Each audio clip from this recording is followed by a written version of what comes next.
Hi అండి. మీరు thumbnail చూసే ఉంటారు కదా! ఈ రోజు వచ్చేసి టాపిక్ ఏంటి అంటే, మనం బరువు తగ్గాలి, వెయిట్ లాస్ అవ్వాలంటే మనకి నిజంగా న్యూట్రిషనిస్ట్‌తో పనుందా? మనం వెయిట్ లాస్ అవ్వాలంటే సెల్ఫ్‌గా అవ్వచ్చా? లేకపోతే డాక్టర్ కంపల్సరీ కావాలా? ఈ విషయాల గురించి అయితే నేను ఈ వీడియోలో డిస్కస్ చేస్తాను. అండ్ ఈ విషయాన్ని నేను మీకు చెప్పగలుగుతున్నాను అంటే, నాకు ఎయిదర్ ఎక్స్‌పీరియన్స్ అన్నా ఉండాలి ఆర్ నేను వెయిట్ లాస్ అన్నా అయ్యుండాలి కదా! సో, నేను నా వెయిట్ లాస్ జర్నీని కూడా మీతో షేర్ చేసుకుంటాననమాట. అండ్ లాస్ట్‌లో అయితే నా కంక్లూజన్ అనేది నేను మీకిస్తానండి. న్యూట్రిషనిస్ట్ అవసరం ఉందా? ఆర్ డైటీషియన్ అవసరం ఉందా? అని చెప్పి. సో, వీడియో లాస్ట్ దాకా చూడండి. మీకైతే క్లియర్ కట్‌గా అర్థమవుతది. అండ్ నా వెయిట్ లాస్ జర్నీ ఏంటి? నేనెలా వెయిట్ లాస్ అయ్యానో కూడా ఈ వీడియోలో నేను మీకు క్లియర్‌గా ఎక్స్‌ప్లెయిన్ చేస్తాను. డెఫినెట్‌గా చాలా మందికి హెల్ప్ అవుతదనమాట. ముఖ్యంగా ఉమెన్స్ అండ్ హాస్టల్‌లో ఉండే గర్ల్స్‌కనమాట. ఎవరికైతే మెన్‌స్ట్రుయల్ ప్రాబ్లమ్స్ ఉంటాయో వాళ్ళకి కూడా డెఫినెట్‌గా ఈ వీడియో హెల్ప్ అవుతది. సో, లాస్ట్ దాకా చూడండి. అండ్ మీకెవరికైనా తెలిసిన వాళ్ళు ఉంటే కూడా షేర్ చేయండి. డెఫినెట్‌గా హెల్ప్ అవుతది. ఫస్ట్ నా వెయిట్ లాస్ జర్నీ గురించి మీకు చెప్తానండి. సో, నేను హాస్టల్‌లో ఉండకముందు నార్మల్ వెయిట్ ఉండేదాన్ననమాట. అంటే నేను చాలా సన్నగా ఉంటానని నేను చెప్పను. అలా అని లావు కాదు. నేను మీడియంగా ఉండేదాన్ని ఫస్ట్ నుంచి లైక్ బై బర్తే నేను అలా ఉన్నాననమాట. ఒక యావరేజ్ వెయిట్‌లో ఉండేదాన్ని ఎప్పుడు 56 ఆర్ 57 అట్లా. సో, అలా కంటిన్యూ అవుతూ ఉండే అనమాట నా వెయిట్. తర్వాత ఏమైంది అంటే నేను ఎప్పుడైతే హాస్టల్‌లో జాయిన్ అయ్యానో మెయిన్‌గా నాకు ఫస్ట్ వచ్చిన ప్రాబ్లమే మెన్‌స్ట్రుయల్ ప్రాబ్లమ్ అనమాట. నాకు రెగ్యులర్‌గా పీరియడ్స్ అయితే వచ్చేవి కాదనమాట. సో, నేనేంటి లైట్ తీసుకున్నాను. చాలా రోజులు కోర్సెస్, టాబ్లెట్స్ డాక్టర్ సజెస్ట్ చేస్తారు కదా! అవి కూడా వాడాను. అండ్ ఒక 1 మంత్, 2 మంత్స్‌కి నాకు అనిపించింది ఎందుకు మనం అంత ఆర్టిఫిషియల్‌గా తెప్పించుకోవాలి. టాబ్లెట్స్ ఏసుకుంటేనే రావడం, టాబ్లెట్స్ వాడకపోతే రాకపోవడం. ఇవన్నీ చూసి నేను కొన్ని రోజులకైతే స్టాప్ చేసేసాను. టాబ్లెట్స్ వచ్చినప్పుడే వస్తదిలే అని చెప్పి. బట్ ఓవర్ ద పీరియడ్ ఏమైంది అంటే, ఆ ప్రాబ్లమ్ అనేది కొంచెం కొంచెంగా సీరియస్ అవ్వడం అయితే స్టార్ట్ అయిందనమాట. సో, నాకొక టైం కనిపించింది లేదు. అండ్ ఏమైందంటే, నాకు వెయిట్ అనేది పుట్ ఆన్ అయిపోయింది. దాదాపుగా 76, 77 కేజెస్‌కెళ్ళిపోయాను. ఓన్లీ బికాజ్ నాకు రెగ్యులర్‌గా పీరియడ్స్ రాకపోవడం, మెన్‌స్ట్రుయల్ సైకిల్ డిస్టర్బ్ అవ్వడం వల్ల. అండ్ నేను ఫుడ్ కూడా ఎక్కువేం తిననండి. సో, లిమిటెడ్‌గానే తింటాను. నాకు తెలుస్తది కదా! నేనెంత తింటానో. సో, ఫుడ్ ప్రాబ్లమ్ కాదని నాకర్థమవుతుంది. బట్ నాకు రావట్లేదు. అండ్ ఏమి ఇప్పుడు థైరాయిడ్ కానీ, పీసీఓడీ గానీ, పీసీఓఎస్ కానీ నాకేం లేవు. బట్ ఎందుకు రావట్లేదు అనేది నాకు అర్థమయ్యేది కాదనమాట. అండ్ టాబ్లెట్స్ ఏదైనా వాడితే ఇంకా లావయిపోయేదాన్ని. సో, నేను టాబ్లెట్స్ మానేశాను. నాకర్థమైంది అప్పుడు ఏంటంటే, నేను ఉండాల్సిన వెయిట్ కంటే నేను ఓవర్ వెయిట్ అవ్వడం వల్లే ఈ ప్రాబ్లమ్స్ వస్తున్నాయేమో అనయితే నేను లైక్ రియలైజ్ అయ్యాను. రియలైజ్ అయ్యి ఫస్ట్ ఏం చేశానంటే హెర్బల్ లైఫ్ మీకు ఐడియా ఉండే ఉంటది చాలామందికి. అది కూడా సిమిలర్ ఇలాంటి న్యూట్రిషన్ ప్లాన్స్ అనమాట. హెర్బల్ లైఫ్‌లో అయితే నేను జాయిన్ అయ్యాను. 8000 కట్టి ప్రోటీన్ పౌడర్స్ అన్ని పౌడర్స్ తీసుకున్నాననమాట. ఎందుకు దాంట్లోనే జాయిన్ అయ్యాను అంటే, ఆ హెర్బల్ లైఫ్ ప్రొడక్ట్స్ ఎవరైతే లైక్ ఆ హెర్బల్ లైఫ్ కోర్స్ ఎవరైతే ఇస్తున్నారో తను మా ఫ్రెండ్ వాళ్ళ బాబాయ్ అనమాట. సో, తనైతే మనం కొంచెం మాట్లాడొచ్చు, షేర్ చేసుకోవచ్చు నా ఒపీనియన్ అన్నట్టు నేను తన దగ్గరైతే జాయిన్ అయ్యాను. జాయిన్ అయ్యి సో, వాళ్ళు నాకేం చెప్పారంటే మంత్‌కి 8000 అవుతది ప్రోటీన్ పౌడర్. అండ్ నాకు గుర్తు కూడా లేవు. ప్రోటీన్ పౌడర్ ఒకటి అండ్ సమ్ అదర్ పౌడర్స్ అయితే ఇస్తారు. ఒకటైతే టీ పౌడర్‌లా ఉంటది. అది మనం వాటర్‌లో కలుపుకొని హాట్ వాటర్‌తో తాగాలనమాట. సో, రెగ్యులర్‌గా మనం ఇలా చేయడం వల్ల 1 మంత్‌లో కొంచెం చేంజ్ వస్తది అని అయితే వాళ్ళు నాకు చెప్పారు. అండ్ ఏంటి అంటే మార్నింగ్ ప్రోటీన్ పౌడర్ తాగాలి. హాట్ వాటర్‌లో డైలీ అది కన్జ్యూమ్ చేయాలి. ఏదైతే నేను మీకు టీ పౌడర్ అన్నానో అది. అండ్ నైట్ అయితే చపాతీ తినమన్నారు. మార్నింగ్, ఆఫ్టర్‌నూన్ వచ్చేసి లంచ్ తినొచ్చు. మార్నింగ్ మాత్రం ప్రోటీన్ పౌడర్ తాగాలి. No breakfast. సో, ఫస్ట్ ఒక 2, 3 డేస్ చేశానండి. చేసిన తర్వాత నేనెందుకో ఉండలేకపోయాను. లైక్ మనకు అలవాటైపోయిన ఫుడ్ కదా! అండ్ హాస్టల్‌లో దోసలు వేసినా, లేకపోతే పూరి, బోండా ఇలా కొన్ని ఫుడ్స్ ఉంటాయన్నమాట నా ఫేవరెట్. అవన్నీ చేసినప్పుడు నాకు చాలా బాధొచ్చేది. అరే! నేను మిస్ అవుతున్నానని. సో, ఎలాగో కంట్రోల్ చేసుకొని ఒక 5 డేస్, 6 డేస్ చేశాననమాట. అప్పుడు సంక్రాంతి ఫెస్టివల్ వచ్చింది. ఇంక సంక్రాంతి వస్తే మీకు తెలిసిందే కదా! ఆబ్వియస్‌గా మనకి ఫుడ్ మీదకెళ్ళిపోతది. సో, సంక్రాంతి వచ్చింది కదా! ఫుడ్ మీదకెళ్ళిపోయిందండి. ఫుడ్ మీదకెళ్ళిపోయింది. ఇంక నేను ఆ కోర్స్ చేయలేకపోయాను. ఎట్లా అంటే నేను ఎంత పుష్ చేసుకుంటున్నా నేను ఆ ప్రోటీన్ పౌడర్స్ తాగలేకపోయాననమాట. సో, 8000 కట్టాను అని పుల్ చేసుకున్నాను కానీ నేను అస్సలకి ముందుకెళ్ళలేకపోయాను. సో, అక్కడితో అయితే నేను ఆపేసాను. ఆ ప్రోటీన్ పౌడర్స్ తీసుకోవడం. సో, నాకు మనీ పోయాయి అన్న బాధైతే ఉంది. కానీ ఏమో ఒక హ్యాపీనెస్ ఒక ఫ్రీడమ్ వచ్చింది. పొద్దున్నే లెగంగాల్నే ఆ పౌడర్స్ నేను తాగలేకపోతున్నాను అనిపిచ్చింది. బట్ నాకు చాలా డిటర్మినేషన్ ఉంది. ఏంటి నేను వెయిట్ లాస్ అవ్వాలి అని చెప్పి. అప్పుడు నన్ను నేను సెల్ఫ్‌గా మోటివేట్ చేసుకొని నేనొక వెయిట్ మిషన్ తీసుకున్నాను. వెయిట్ మిషన్ తీసుకొని రోజు నా వెయిట్ చెక్ చేసుకోవడం స్టార్ట్ చేశాను. సో, స్లోగా 77, 76 అలా ఉన్న నా వెయిట్ తగ్గాలి అంటే నేను ఏం చేయాలి అని చెప్పి నేనే వీడియోస్ చూసుకొని అండ్ నాకు తగ్గట్టు నేనే ఒక డైట్ ప్లాన్ అయితే వేసుకున్నాను. ఎలా అంటే మార్నింగ్ లెగుస్తాను. లెగిసిన తర్వాత కొంచెం హాట్ వాటర్ తాగేదాన్ని. హాట్ వాటర్ తాగిన తర్వాత అయితే క్యారెట్ తినేదాన్నండి.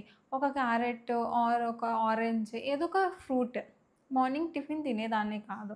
అండ్ మార్నింగ్ టిఫిన్ ఏం చేసేదాన్నంటే క్యారేజ్ లైక్ నాకు ఆఫ్టర్‌నూన్ లంచ్‌కి నేను ఆఫీస్‌కి వెళ్ళేటప్పుడు ఆ ఆఫీస్‌కి మార్నింగ్ చేసిన టిఫిన్ ఏదైతే తిన్నానో స్కిప్ చేస్తానో అది తీసుకెళ్ళి ఆఫ్టర్‌నూన్ తినేదాన్ననమాట. అండ్ నైట్ వచ్చేసి చాలా తక్కువ లిమిటెడ్‌గా ఏదన్నా స్నాక్ చిన్నది ఒక రూ. 5 మూంగ్ దాల్ ప్యాకెట్ గానీ, లేదంటే లైక్ పీనట్ చిక్కీ గానీ ఇలా తినేసేసి ఉండేదాన్ని. ఆర్ మరీ ఆకలేస్తే ఫ్రూట్స్ తినేదాన్ని. చిన్న చిన్న స్నాక్స్ అంటే ఇంక నైట్ చాలా మినిమల్‌గా తినేదాన్ని. మార్నింగ్ అయితే బ్రేక్‌ఫాస్ట్ ఉండదు. బ్రేక్‌ఫాస్ట్ ఓన్లీ ఫ్రూట్స్ ఉండేయి.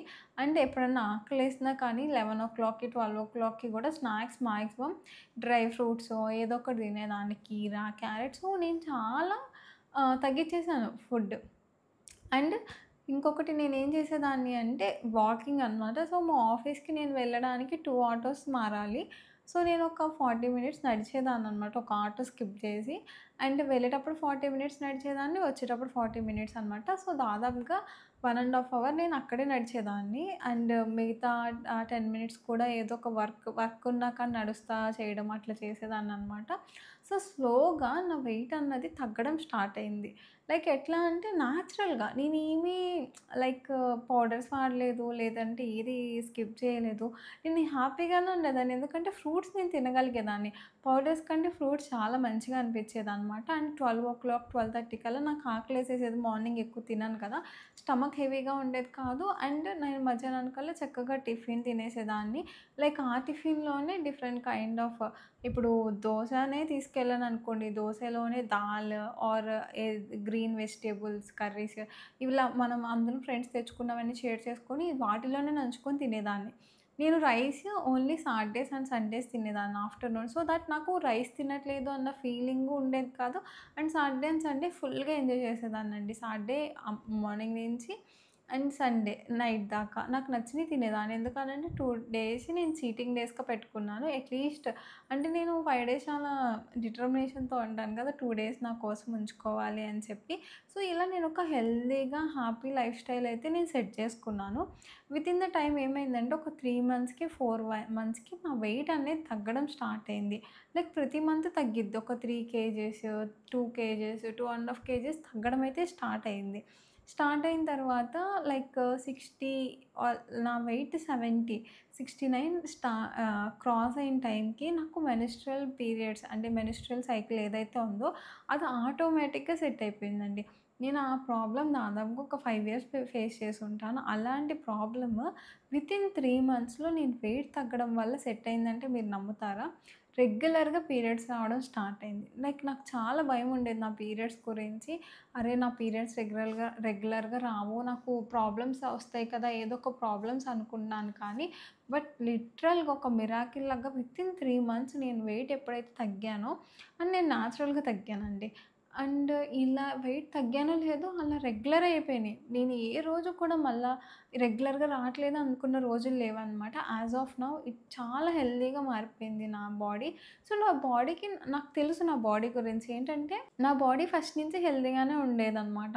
సో, ఏమి అదర్ ప్రాబ్లమ్స్ లేవు కాబట్టి థైరాయిడ్ కానీ, ఎలాంటి ప్రాబ్లమ్స్ లేవు కాబట్టి, నన్ను నేను సెల్ఫ్ కంట్రోల్ చేసుకుంటూ నేను ఒక డైట్ ప్లాన్ వేసుకొని అండ్ కొన్నిసార్లు ఏమైద్దంటే నేను ఓవర్ మోటివేట్ అయిపోయి ఒక్కొక్కసారి రోజంతా తినకుండా ఒక ఫ్రూట్ తిని ఉన్న రోజులు కూడా ఉన్నాయి.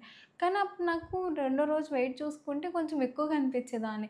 మేబీ బాడీ రివర్స్‌లో ఫంక్షన్ అయ్యి వెయిట్ కూడా పెరిగే ఛాన్సెస్ ఉంటాయి అని నేను విన్నాననమాట. సో, ఒక లైఫ్ స్టైల్ అలవాటు చేసుకున్న తర్వాత ఒక్క పాయింట్‌లో స్టాగ్నెంట్ అయిపోతది మన వెయిట్. ఎందుకనంటే మళ్ళా అదే బాడీ మనం ఇచ్చే డైట్‌కి అలవాటు అయిపోతది కదా! సో, తగ్గదు. అప్పుడు మళ్ళా కొంచెం చేంజెస్ చేసుకునేదాన్నమాట. అప్పుడు రైస్ ఇంక్లూడ్ చేసుకునేదాన్ని. అప్పుడు కొంచెం తగ్గేది. ఇలా నా బాడీ ఎలా అయితే వెయిట్ లాస్ అవుతదో, నేను దాన్ని అలా మౌల్డ్ చేసుకున్నాననమాట. కొన్ని కొన్ని టిప్స్ నేను తీసుకునేదాన్ని యూట్యూబ్ నుంచి కానీ అలా. బట్ ఈ ఎంటైర్ ప్రాసెస్‌లో నాకర్థమైంది ఏంటి అంటే ఆ హెర్బా లైఫ్‌లో చెయ్యంది ఇక్కడ నేను చేసింది ఏంటి అంటే నా డిటర్మినేషన్ ఒక్కటే తేడా అనమాట. గట్టిగా మనం డిటర్మినేషన్ పెట్టుకుంటే మనం వెయిట్ లాస్ అనేది మనం ఇంట్లో కూర్చొని చిన్న చిన్న టిప్స్ చూసి చేసుకోవచ్చు.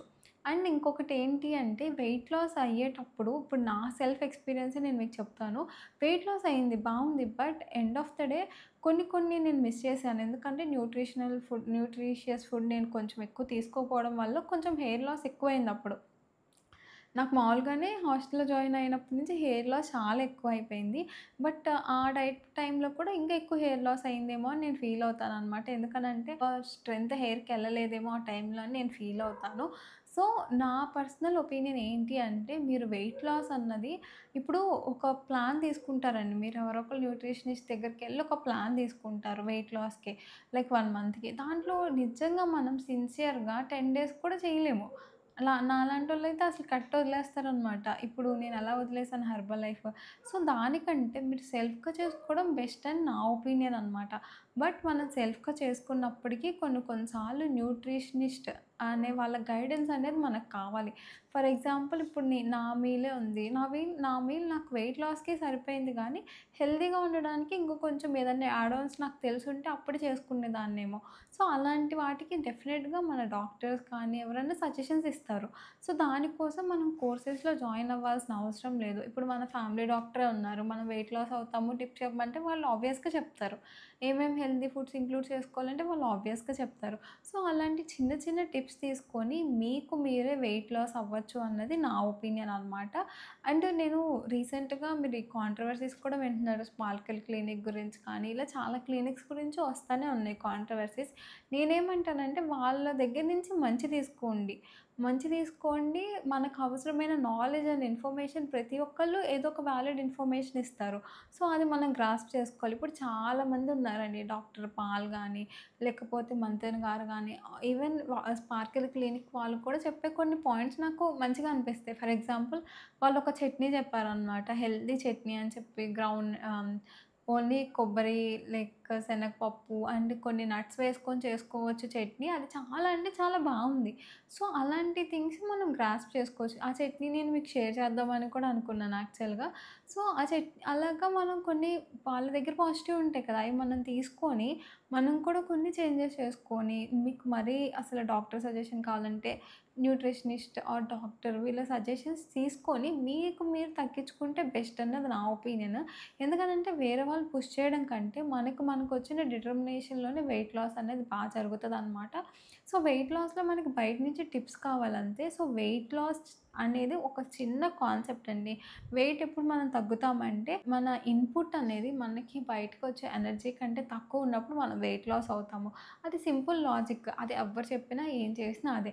బట్ దాన్ని మీరు ఎలా హెల్తీగా కన్వర్ట్ చేసుకుంటారు, ఎలా హెల్తీగా మౌల్డ్ చేసుకొని మీరు వెయిట్ లాస్ అవుతారు అన్న టైంలో మాత్రమే న్యూట్రిషనిస్ట్ కావాలి. లేదు మేము హెల్తీగా ప్లాన్ చేసుకొని తగ్గుతామంటే అసలు న్యూట్రిషనిస్ట్‌తో కూడా అవసరం ఉండదు. చిన్న చిన్న టిప్స్‌తో మనమే హెల్తీగా అయిపోవచ్చనమాట. ఇదైతే నా పర్సనల్ ఎక్స్‌పీరియన్స్. ఏంటి అంటే ఫస్ట్ మీరు డిటర్మినేషన్‌తో ఉండండి. ఉండి టిప్స్ అయితే డెఫినెట్‌గా తీసుకోండి. ఎందుకంటే హెల్తీవి మనకన్నీ తెలియవు కదా! ఫైబర్ దేంట్లో ఉంటది, ప్రోటీన్ దేంట్లో ఉంటది, విటమిన్స్ దేంట్లో ఉంటాయి. ఇవంతా రీసెర్చ్ జరిగిన తర్వాత మనకి చాలామంది చెప్తారు. అవన్నీ ఆన్‌లైన్‌లో ఉంటాయి. అలాంటి టిప్స్ తీసుకోండి. తీసుకొని ఈ న్యూట్రిషనిస్ట్‌లు ఎవరన్నా ఏదన్నా చెప్పినా దాంట్లో వాలిడ్ ఇన్ఫర్మేషన్ తీసుకొని మీరు గనక ఇన్కల్కేట్ చేసుకొని ఒక మంచి హెల్తీ ప్లాన్ గనక మీరు వేసుకుంటే డెఫినెట్‌గా ఇంట్లో ఉండే మీరు వెయిట్ లాస్ అవుతారు. అండ్ చాలా ప్రాబ్లమ్స్ మన లైఫ్‌లో ఉండే చాలా ప్రాబ్లమ్స్ కూడా వెయిట్‌కి సంబంధించే ఉంటాయన్నమాట. అండ్ ఒకటి చెప్పాలంటే మనం ఏ ఎక్సర్సైజ్ చేయకపోయినా పర్లేదు కానీ రోజుకి మినిమమ్ ఒక 40 మినిట్స్ మీరు కుదిరితే వాకింగ్ చేయండి. ఇట్స్ ఆహ్, అట్‌లీస్ట్ అది మనకొక లైక్ మనల్ని హెల్తీగా ఉంచడానికి ఒక చిన్న ఎక్సర్సైజ్ అనమాట. అండ్ అది చాలా ఆడతా పాడతా కూడా చేసుకోవచ్చు మనం. అదొక్కటి ఇన్కల్కేట్ చేసుకోండి. అండ్ ఫుడ్ అనేది మనం తక్కువ తినడం వల్ల హెల్తీగా ఉండం, ఎక్కువ తింటే హెల్తీగా ఉంటామని ఎక్కడ ఉండదండి. ఎంత కావాలో అంత తినడం వల్ల చాలా హెల్తీగా ఉంటాము. మీరెప్పుడన్నా అబ్జర్వ్ చేయండి. కావాల్సినంత ఫుడ్ తిన్నప్పుడు ముందు నిద్ర రాదు. మనం లేజీగా ఉండము. సో, అదంతా మీ బాడీ చెప్పేస్తది. ఇప్పుడు నాకెంత కావాలో నా బాడీకి తెలుసు. నేనెక్కువ తింటే నాకెలా ఉంటదో నాకు తెలుసనమాట. సో, మీ బాడీనే మీకొక గైడ్ అనమాట. వెయిట్ లాస్ అవ్వాలనుకున్న వాళ్ళు డెఫినెట్‌గా మీ బాడీని అడగండి. మీ బాడీ చెప్తది. సో, మీరు కొన్ని ప్యాటర్న్స్ ఫాలో అవ్వండి. అయినప్పుడు మీకు తెలిసిపోతది కదా! కొంతమంది రైస్ తిని కూడా తగ్గుతారు. ఫర్ ఎగ్జాంపుల్ వాళ్ళు వైట్ రైస్‌తో బ్రౌన్ రైస్ రీప్లేస్ చేసుకోవచ్చు. అలా ఏదైనా కానీ సెల్ఫ్‌గా ఉంటదండి. సో, నాకు పడిన డైట్ మీకు పడతదని కూడా నేను చెప్పను. బట్ నేనేమంటున్నానంటే మనం ఓన్‌గా వెయిట్ లాస్ అవ్వచ్చు. సో, మీరు గట్టిగా ఫిక్స్ అయితే మీరు వెయిట్ లాస్ అవ్వగలుగుతారనమాట. ఒకళ్ళన్నారనో లేకపోతే ఒకళ్ళు కోసమనో కాదు. వెయిట్ లాస్ అనేది మన హెల్త్ కోసం అనమాట. ఉన్న చిన్న చిన్న ప్రాబ్లమ్స్ చాలా ఇంటర్నల్‌గా ఉన్నాయండి. క్యూర్ అవ్వడానికి కూడా వెయిట్ లాస్ హెల్ప్ అవుతది. అండ్ లాస్ట్‌గా ఒక టిప్ అయితే చెప్తాను. ఏంటి అంటే వెయిట్ లాస్ అవ్వాలనుకున్నా, హెల్తీగా ఉండాలనుకున్నా, లేదు ఏది అసలు అవసరం లేదు. మేము జస్ట్ ఇప్పుడున్న హెల్త్‌తోనే మెయింటైన్ అవ్వాలనుకున్నా, ఫస్ట్ చేయాల్సింది బయట ఫుడ్స్ ఎక్కువ తినకండి. ఎప్పుడన్నా వారానికి ఒకసారి అలా అయితే పర్లేదు కానీ రోజు బయట తినడం అయితే దయచేసి అవాయిడ్ చేయండి. సో దట్ హెల్త్ ముందు ఉన్నదన్నా మెయింటైన్ అవుతదనమాట. మీ చేతుల్లోనే మీ వెయిట్ లాస్ అన్నా, మీ హెల్త్ అన్నా ఉందండి. సో బయట నుంచి వచ్చే ఇన్ఫర్మేషన్ అంతా మీకు సపోర్ట్‌గానే సపోర్టే అని నేను ఫీల్ అవుతాననమాట. సో ఇది నా వెయిట్ లాస్ జర్నీ అండ్ ఈ న్యూట్రిషన్ మీద నా ఒపీనియన్. సో మీరేమనుకుంటున్నారో కిందైతే కామెంట్ చేయండి. అండ్ ఆల్రెడీ మనం పోల్ కూడా పెట్టాం ఇదే పాయింట్ మీద. మాక్సిమం 77% దాకా అందరికి కూడా సెల్ఫ్‌గా వెయిట్ లాస్ అవ్వచ్చు అని అన్నారనమాట. సో నేను కూడా అదే ఫీల్ అవుతాను. మరి మీరేం ఫీల్ అవుతున్నారో కిందైతే కామెంట్ చేయండి.